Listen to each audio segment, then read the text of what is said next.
বিশ্বকাপ ফাইনালের আগে আর্জেন্টিনা বাংলাদেশ প্রেম তুঙ্গে। আশপাশের বাড়ির ছাদ আকাশি সাদা পতাকায় ছেয়ে যাওয়ার সঙ্গে দেয়ালে দেয়ালে লিওনেল মেসির মুরাল দেখে আপনার মনেই হতে পারে বাংলাদেশ নয়, এটি আর্জেন্টিনা। বিশ্বকাপকে কেন্দ্র করে এমন সাজ এখন পুরো বাংলাদেশে। আকাশপথের দূরত্ব প্রায় 17,000 কিলোমিটারের ওপরে হলেও ঠিকই আলবিসেলেস্তাদের জন্য গলা ফাটাচ্ছে।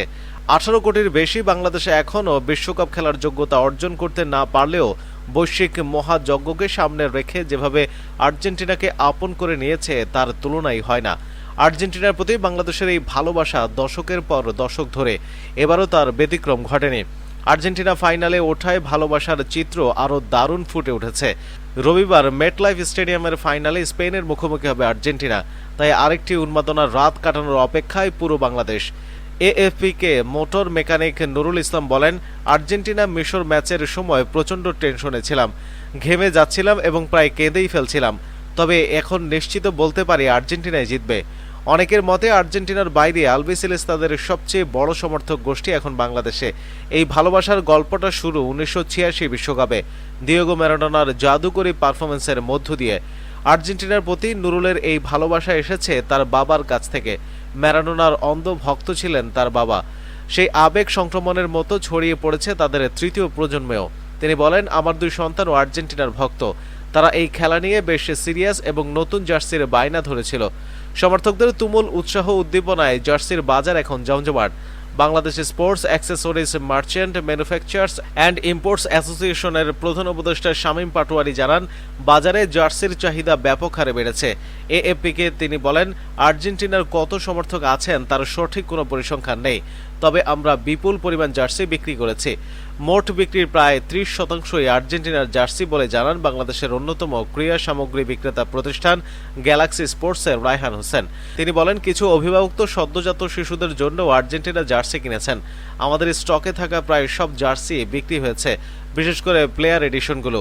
রায়হান আরও যোগ করেন, জার্সি কেনার পেছনে কাজ করে এক গভীর আবেগ। সেদিন এক অটো রিকশা চালক আমাদের দোকানে এসে প্রায় 1200 টাকা দিয়ে প্লেয়ার এডিশনের একটি জার্সি কিনলেন। জার্সি না, এই টাকা তিনি দিনে আয় করতে পারেন কিনা। আল মামুন নামে 55 বছর বয়সী এক বিক্রেতা জার্সি বিক্রি করতে করতে বলেন, আমি ম্যারাডোনার খেলা দেখেছি এবং তখন থেকে আর্জেন্টিনার সমর্থক হয়ে আছি। ফিফা র্যাঙ্কিংয়ে বাংলাদেশের অবস্থান 181তম হলেও প্রতি 4 বছর পর পর পুরো দেশ ফুটবল জ্বরে কাঁপতে থাকে। টুর্নামেন্টের আবেগ এতটাই তীব্র যে দেশের সংবাদ মাধ্যমের প্রতিবেদন অনুযায়ী এই বিশ্বকাপ চলাকালীন ফুটবল সংক্রান্ত বিভিন্ন ঘটনায় অন্তত 12 জনের মৃত্যু হয়েছে। বিশ্বকাপের ইতিহাসে এবারই প্রথম 3 দেশে হচ্ছে, সঙ্গে 48 দলের বিশ্বকাপও প্রথম। আয়োজক দেশ যুক্তরাষ্ট্র, কানাডা এবং মেক্সিকোর সঙ্গে বাংলাদেশের সময়ে অনেকটা দিনরাত পার্থক্য। তবে গভীর রাতে ম্যাচ শুরু হলেও ভক্ত সমর্থকদের চোখ ঠিকই বোকা বাক্সে থাকে। আর্জেন্টিনার খেলা দেখার জন্য যেমন রাত জেগে অপেক্ষায় থাকেন 37 বছর বয়সী জাকিয়া মুসান্না। তিনি বলেন, এই জার্সি পরি কারণ এটা আমাদের মনে এই অনুভূতি দেয় আমরাও দলেরই একটা অংশ, একাত্মতার একটা অনুভূতি। বাবার সাথে বসে 2022 বিশ্বকাপে আর্জেন্টিনার চ্যাম্পিয়ন হওয়ার স্মৃতিচারণ করেন মুসান্না। রবিবারের ফাইনালও ঠিক একই জায়গায় বসে দেখার পরিকল্পনা তার। তিনি বলেন, আমরা একই জায়গায় যাওয়ার পরিকল্পনা করছি। আগের জয়ের স্মৃতিগুলো রোমন্থন করব এবং আরেকটি বিজয় উদযাপন করব।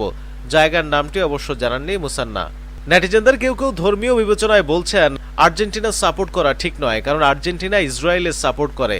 কারণ ইসরায়েলি রক্তচোষা গাজায় হাজার হাজার মানুষকে মেরে ছাপ করে দিয়েছেন। সেখানে মানবতা ভুলণ্ঠিত হচ্ছে।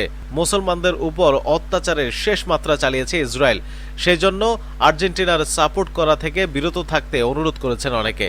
আর রাজনৈতিকভাবে যদি বিবেচনা করতেই হয় তাহলেও আর্জেন্টিনার সাপোর্ট না করে স্পেনের সাপোর্টটাই করতে বলেছেন। কারণ স্পেনে আছেন তারকা লামিনে ইয়ামাল। তিনি মুসলিম খেলোয়াড় এবং তিনি গাজায় মুসলমানদের নির্যাতনের বিরুদ্ধে সবসময় সোচ্চার এবং গাজার মুসলমানদের জন্য সবসময় দোয়া করেন যাতে গাজায় শান্তি প্রতিষ্ঠিত হয়।